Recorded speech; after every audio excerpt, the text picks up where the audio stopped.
Hi guys, welcome to my channel sister diaries. ఈరోజు women's day స్పెషల్గా eggless chocolate cake చేశామండి. నేను మీతో ఆ కేక్ని ఈజీ ప్రాసెస్లో ఫుల్ డీటెయిల్గా విత్ మెజర్మెంట్స్తో చెప్పేస్తాను. ఫుల్ వీడియో స్కిప్ చేయకుండా చూసేయండి. ఫస్ట్ ఒక మిక్సీ జార్ తీసుకొని పావు కప్పు ఆయిల్, పావు కప్పు కర్డ్, అర కప్పు షుగర్ వేసేయండి.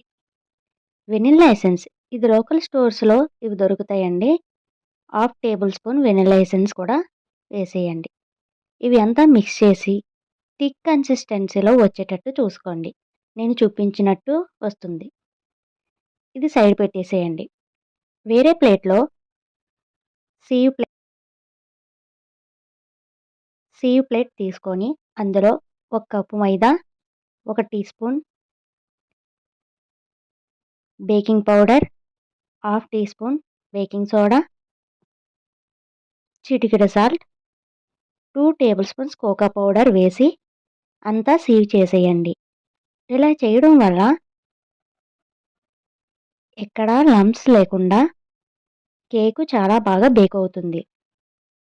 అందులో అరకప్పు కాచిన పాలు అరకప్పు వేయండి. ముందుగా గ్రైండ్ చేసుకున్న పేస్ట్ యాడ్ చేసి విస్కర్తో కట్ అండ్ ఫోల్డ్ మెథడ్లో అయినా వన్ సైడ్ డైరెక్షన్లో అయినా మిక్స్ చేసుకోండి. ఫైనలీ బ్యాటర్ అనేది ఈ విధంగా వస్తుంది.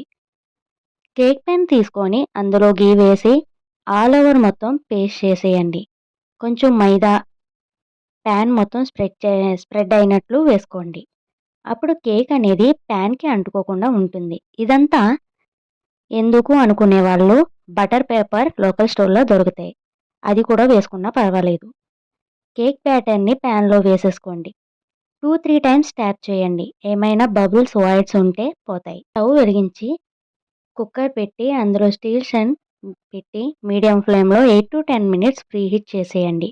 తర్వాత ప్యాన్ పెట్టి 30 నుంచి 40 మినిట్స్ మీడియం ఫ్లేమ్లో తీసేయండి. చూసారుగా ఎంత బాగా వచ్చేసిందో కేక్, అంత స్మూత్ అండ్ ఫ్లఫీగా వచ్చిందో. మరి మీరు కూడా ట్రై చేస్తారా? మరి నా వీడియో మీకు నచ్చినట్లయితే please like, share and subscribe చేసుకోవడం మాత్రం మర్చిపోకండి ఫ్రెండ్స్.